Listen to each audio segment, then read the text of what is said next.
What's up, guys? Welcome to the Sports 2.0 Network's YouTube channel. I am your host of today's video, Tanner Kern. I'm a content creator for the Sports 2.0 Network.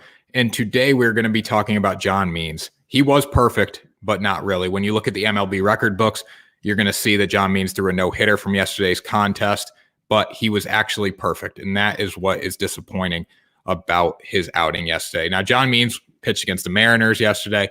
He struck out 12, went 9 innings. He actually recorded 28 outs, not 27 outs, as you guys know, in a major league game. 9 innings, 3 outs an inning, 27 outs a pitcher needs to get to be perfect or to achieve a no-hitter to finish the game.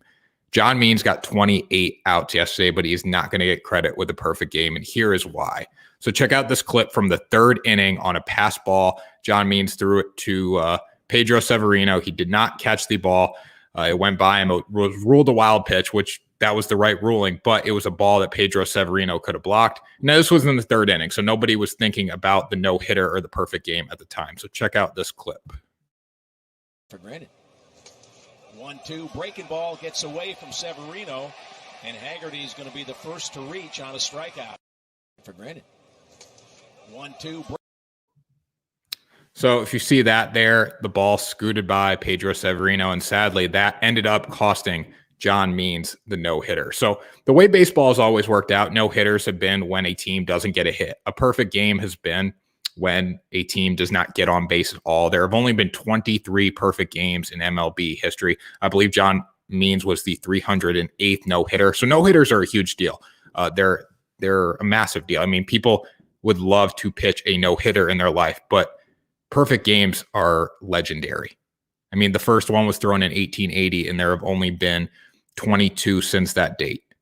John Means would have been the 24th perfect game in baseball history.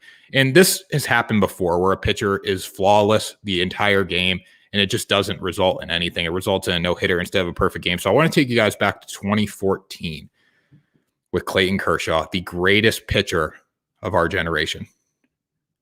He was pitching against the Colorado Rockies. And now if you watched John Means yesterday, John Means was fantastic. I started watching him in the 6th inning when I got my alert from good old MLB.TV saying there was no hitter going on. But Kershaw outdid Means back in 2014. He struck out 15, and he arguably pitched one of the greatest pitching performances of all time.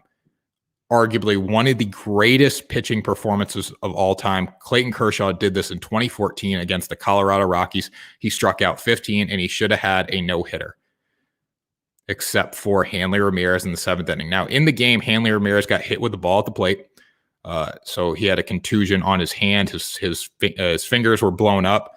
He was playing shortstop. Ball was hit to him in the 8th inning. Routine ball should have been fielded, should have been thrown to first. He made an error because of his hand. It wasn't in good enough shape to make the throw, and that affected him.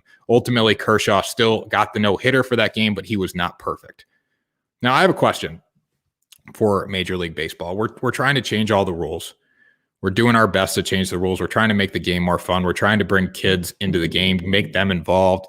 You know, I mean, we're talking about implementing penalties for showboating, right? Giving a batter an extra strike or giving a pitcher and starting with a 1-0 or a 2-0 count if there's showboating involved. We're trying to make the game fun.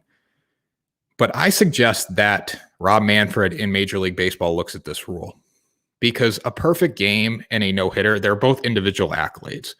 When you think of a perfect game or a no-hitter, it involves the team, but there's only one name in the record book. It's the pitcher. John Means was perfect yesterday. John Means recorded 28 outs. He struck out 12 batters, and he did not walk anyone. So John Means was perfect yesterday. I know he got credit with the wild pitch. It should have been blocked, but hey, what are you going to do? But he was perfect, just like in 2014. Clayton Kershaw was perfect. So if these guys are perfect, why are they credited with the no-hitter? We need a rule change in Major League Baseball. If a no-hitter in a perfect game is going to be an individual accolade, I believe that if the pitcher is perfect, if they do everything in their power to get the job done and their teammate messes up, they should still get credit for the perfect game. So let me know what you guys think. It's a touchy subject. Do you agree? Let me know at Tanner Kern and at Sports 2.0 Network on Twitter and Instagram. I believe that John Means should get credit for the no-hitter or for the perfect game. not the no-hitter. Clayton Kershaw should have been credited for the perfect game. We should have had 2 more perfect games since 2014, but we're not going to get that. And I guarantee this situation is going to happen again. If it happened in 2014, happened in 2021, it's going to happen again. There's going to be an error that's going to cause a pitcher to not get credited with legendary status.